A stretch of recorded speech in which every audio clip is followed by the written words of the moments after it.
The reason that you sign up to this thing is that it's an amazing trip, amazing opportunity to travel to a part of the world you've never been to. And then you're also helping the communities that really need it. I'm always kind of interested in these types of initiatives that kind of take me away from my desk to try something new, to immerse myself in new culture. I guess in hindsight, it could have gone terribly because you're flying into this place, sharing an Airbnb with almost total strangers.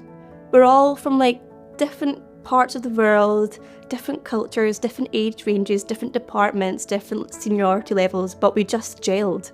And I think that really just did make the trip. I've never laughed, cried, danced so much in a space of a week. I think it was a big success and a real pleasure to, I guess, create the group through such a unique experience.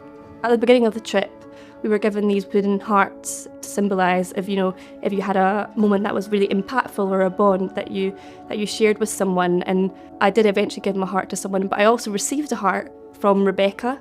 She was the community hub person, I suppose, of the foundation. She matched the families with who we were going to install the solar panels to. At the end of the trip, she invited us to her lovely home and she gave a speech. And in the speech, she said that this trip was special because of the bond and the emotional ties that we had with one another, and that we were able to be so vulnerable with each other. But I did not expect to be as emotional or heartfelt as it was. So I thought we were kind of going to be there, we're going to see it being done, and then we're going to go home. But yeah, that definitely did not happen, and I'm glad that it surpassed my expectations.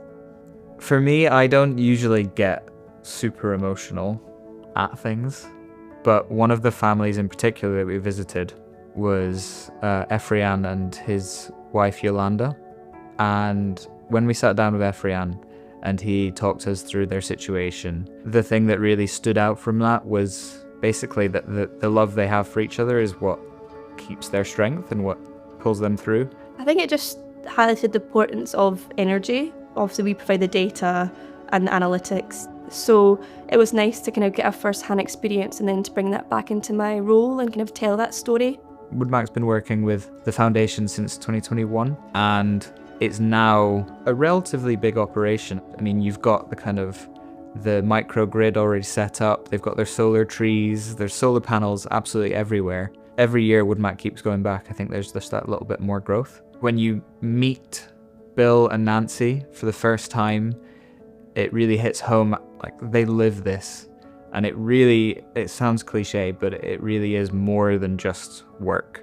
And I really think that the trip, it motivated us to bring some of that back home.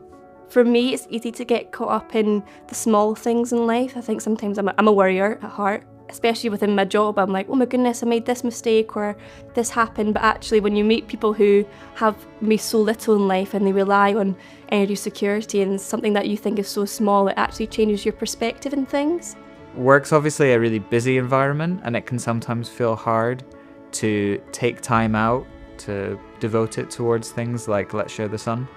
But when you have leaders like Luke who are role modeling that it's okay to take time out your busy schedules, it shows that going forward in my own career, I can keep on dedicating some of that time to projects like this that make such a difference to the Wood Mac culture.